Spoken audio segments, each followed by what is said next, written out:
जिल्ह्यात सिस्पेच्या माध्यमातून दिवसाढवळ्या टाकलेला हा दरोडा आहे। या कंपनीच्या माध्यमातून अनेकांची फसवणूक झाली असून यामागचा मुख्य सूत्रधार कोण आहे हे शोधले पाहिजे। काही महिन्यांपूर्वी याच कंपनीच्या संचालकांची वाहवाह करताना कंपनीचे संचालक माझे नातेवाईक आहेत असे कोण म्हणाले होते याचा शोध घेणं गरजेचं आहे। इतर छोट्या गोष्टींसाठी आंदोलन उपोषण करणारे आता सिस्पेवर का बोलत नाही, का आंदोलन उपोषण करत नाही असे नाव न घेता थेट सवाल माजी खासदार सुजय विखे यांनी खासदार निलेश लंके यांना विचारला आहे। यासोबत साकळाई योजना कधी पूर्ण होणार हा प्रश्न अद्याप अनउत्तरित आहे। अनेक लोकप्रतिनिधींनी याबाबत आश्वासने दिली, मात्र ही योजना काही पूर्ण झाली नाही।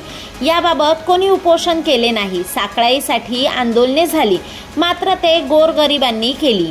ते कथाकथित नेते जे म्हणून घेतात त्यांनी मात्र याबाबत कुठेही उपोषण केलेले नाही।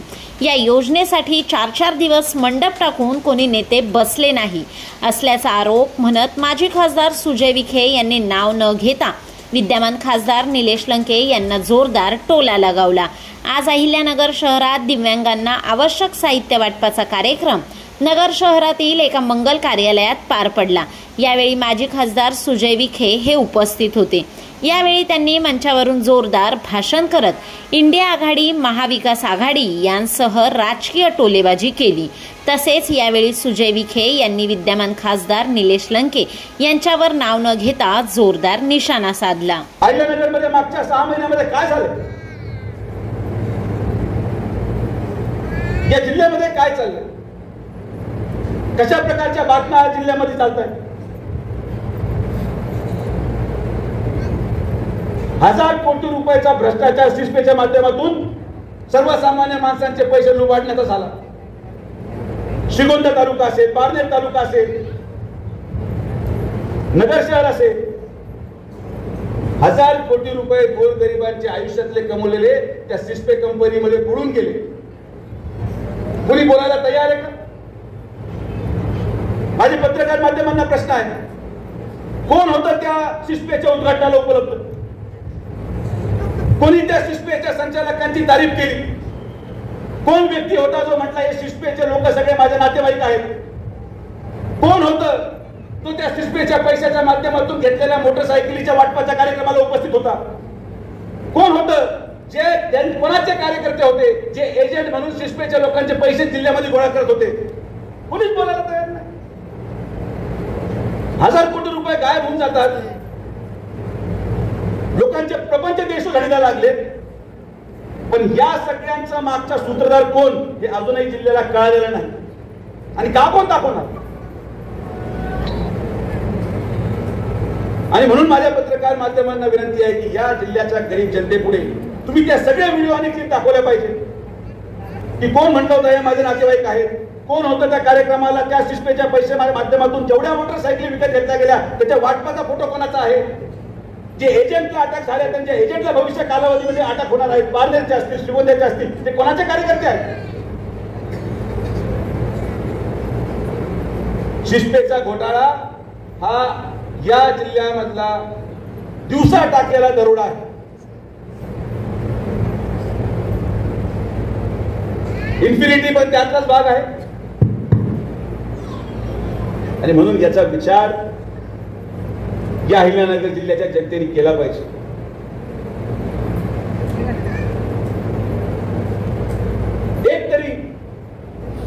एक तरी आंदोलन झालं का सिस्पेच्या लोकांना पैसे मिळवण्यासाठी? जे लोक इतर छोट्या छोट्या प्रश्नांना उपोषणाला बसतात, का तुम्ही सिस्पेचा पैसा मिळावा म्हणून उपोषण केलं नाही? का तुम्ही श्रीगोंदा आणि पारनेर तालुक्याच्या जनतेच्या बुडालेल्या पैशासाठी रस्त्यावर उतरले नाही? का तुम्ही पोलीस स्टेशन पाशी अगोदर मंडप टाकून झोपले नाही? या प्रश्नाचं उत्तर तर द्यावं लागेल। हे प्रश्न अनुत्तरित जाऊ शकत नाही। कोणाला तरी या प्रश्नाचं उत्तर द्यावं लागेल। ज्यांना जबाबदारी जिल्ह्याची आहे, त्यांचं सगळं काम जिल्ह्याबाहेर चाललं। जिल्ह्यांच्या लोकांनी पुढे जायचं मला माहिती आहे। आणि म्हणून माझी आवर्जून विनंती आहे की आजच्या या मीटिंग मध्ये केलेल्या प्रत्येक आरोपाला उत्तर मिळालंच पाहिजे. हा सिस्पेचा सूत्रधार कोण आहे याचं उत्तर या अहिल्यानगरच्या जनतेला मिळालंच पाहिजे. या सिस्पेच्या सूत्रधारांना दिल्लीला कोण घेऊन गेलं याचं उत्तर मिळालंच पाहिजे.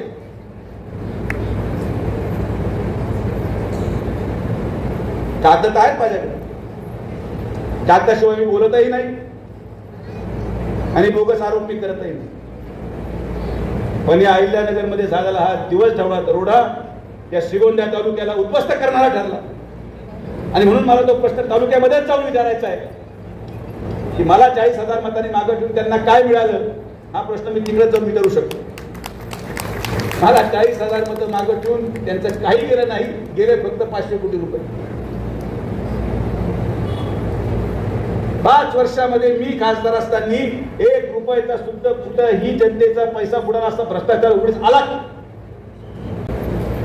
5 वर्षामध्ये एकाही ठिकाणी पुढे आपण दंगल होऊ दिली का?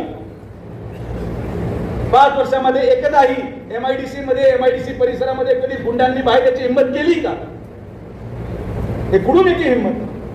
गुन्हेगारांना, गांजा पिणाऱ्यांना, दिवस ढवळ्या एमआयडीसी मध्ये नगरच्या निवडणुकीमध्ये तलवारी घेऊन लोक फिरतात.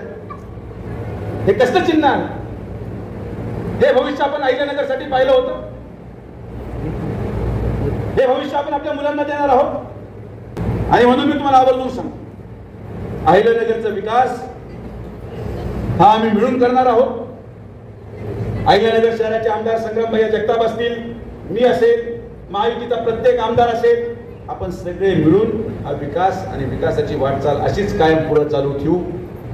माझी आपल्याला परत एकदा हात जोडून विनंती की कृपया करून मतदान टाकत असताना आपल्या मुलाबाळांचा विचार करून मतदान टाकत चाला. खोटे आश्वासनाला बळी पडून घेतलेला निर्णय हा आपल्या पुढच्या पिढीसाठी घातक ठरू शकतो. हा विचार तुम्ही सगळ्यांनी केला पाहिजे. मी असो, कोणी असो, कुठलीही निवडणूक असो, मग ती ग्रामपंचायत असो, जिल्हा परिषद असो, पंचायत समिती असो, नगरपालिका असो, खासदारकी असो, आमदारकी असो, छोट्या छोट्या गोष्टींच्या मोहपायी आपण आपला निर्णय काय करतो याचा परिणाम 5 वर्ष आपल्याला भोगावा लागतो. हा विचार आपण सगळ्यांनी करावा एवढीच नम्रपणे विनंती करतो. आज या कार्यक्रमाच्या माध्यमातून नगर तालुक्यात प्रत्येक ज्येष्ठ नागरिक 40 वर्ष तुमचे गेले, तुम्ही पाणी पाहू शकले नाही.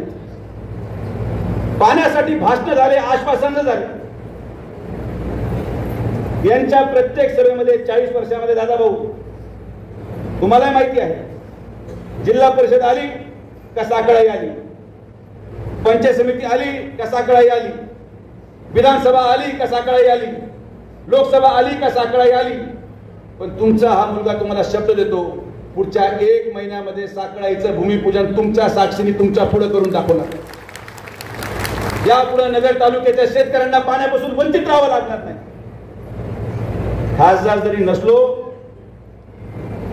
मला मतदान जरी टाकलं नसेल, मला माझी जरी केलं असेल, तरी पाणी तुम्हाला हाच मुलगा देऊ शकतो, हे लक्षात घ्या. आणि हे परमेश्वराने ठरवलं. योग्य माणूस योग्य लोकांना योग्य न्याय देण्यासाठी पाठवला होता. तर त्या कालावधीमध्ये वातावरण विपरीत होतं. माझा पराभव झाला, काही हरकत नाही, मी शल्य धरलेले नाही. दिलेला प्रत्येक शब्द पूर्ण करण्याची धमक आपल्यामध्ये आहे. केलेलं प्रत्येक काम ठामपणे आपण सांगू शकतो, आपण केलेली ही ताकद आपल्यामध्ये आहे. एकही केंद्रीय प्रकल्प मागच्या 1 वर्षामध्ये जिल्ह्यामध्ये आला. नगर शहरामध्ये मागच्या 1 वर्षामध्ये एक तरी विकास कामाचा नारळ फुटला.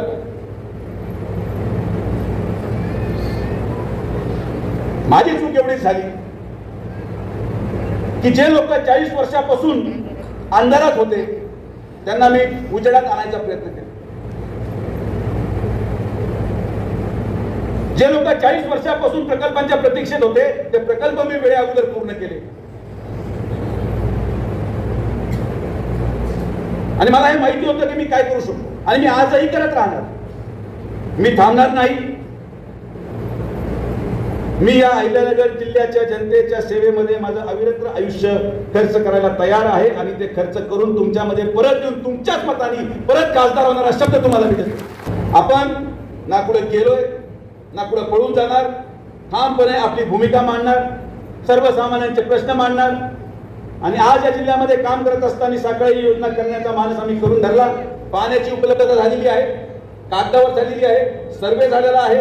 माननीय आमदार शिवाजीराव कर्डिले साहेब असतील आणि विक्रम पाचपुते असतील, आम्ही सगळ्यांनी मिळून जलसंपदा मंत्री माननीय आमदार राधाकृष्ण विखे पाटील साहेबांच्या माध्यमातून आणि राज्याचे मुख्यमंत्री आदरणीय फडणवीस साहेबांच्या नेतृत्वाखाली साखळी योजनेला प्रशासकीय मान्यता पुढच्या 15 दिवसांमध्ये दिली जाईल. आपण त्याचं भूमिपूजनाच्या कार्यक्रमाला प्रत्येक गावामध्ये मी येऊन तुम्हाला साखळी योजना कशी होणार आहे, पाणी कुठं जाणार आहे आणि तुम्हाला विश्वास असणार नाही.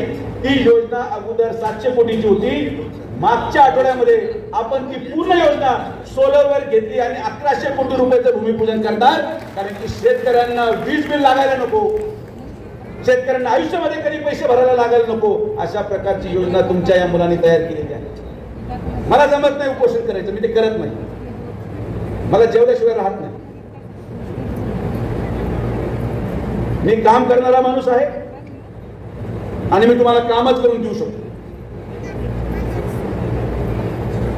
तुम्हाला हा फरक कालांतराने समजेल, काही लोकांना समजलाही असेल, पण या अहिल्यानगरच्या विकासासाठी आपल्याला सगळ्यांना मिळून काम करायचंय, चांगलं काम करायचंय आणि हे करत असताना आपल्या सगळ्यांची साथ मला लाभेल, सगळ्यांचा आशीर्वाद मला मिळेल. आणि म्हणून मी प्रत्येक गावामध्ये जाऊन या साखळीच्या बाबतीत आपण काय करणार आहोत, कसं करणार आहोत, किती पाणी येणार, किती कालावधीमध्ये येणार, तुम्हाला कुठली पीक पद्धत अवलंबली पाहिजे, कोणत्या पिकाला आपण प्राधान्य दिलं पाहिजे, कोणत्या महिन्यामध्ये पाणी येईल तरी की हे पीक उभं राहील, हे सांगणारा फक्त मीच तुम्हाला सांगू शकतो. बाकीचे लोक कुठे गेले तरी काय साफसफाई करून राहिले मला माहिती नाही. या स्टेजवर जेवढे लोक आहेत, तुमच्या कोणाचे नावं धान्याच्या यादीत असले तर पहिले ते काढून फेका.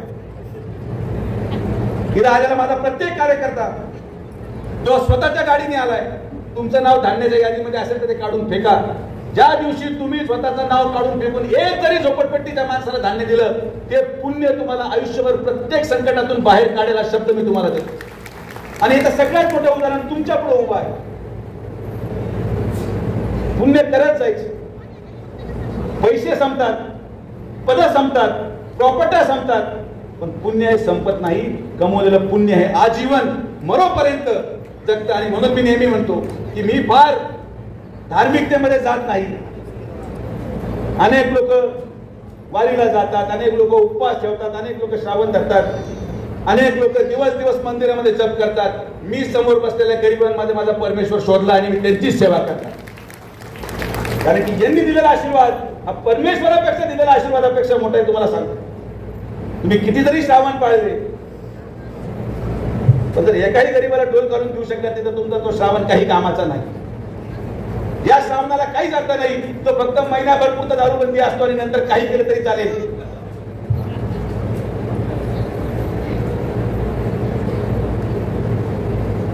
तुम्हाला वाटत असेल आम्ही श्रावण ठेवू आणि मग आमच्या नगरपालिकेत तिकीट मिळेल आणि मग आम्ही नगरसेवक होऊ. काही लोक वाट बघतात की 26 तारीख कधी येईल आणि कधी 27 तारखेला आम्ही संगमला जाऊन बसू. असा परमार्थ काय कामाचा? लोक यात्रेला जातात, लोक जोत घ्यायला पुढे वेगळ्या वेगळ्या देवींकडे जातात. अरे तुमच्या वॉर्डामध्ये पहा, प्रत्येक झोपडपट्टीमध्ये पांडुरंग गरीबाच्या रूपाने तुमच्या पुढे उभा आहे. त्या पांडुरंगाची सेवा करा, तुम्हाला काहीच करायची गरज पडणार नाही. एवढंच तुम्हाला या ठिकाणी सांगतो.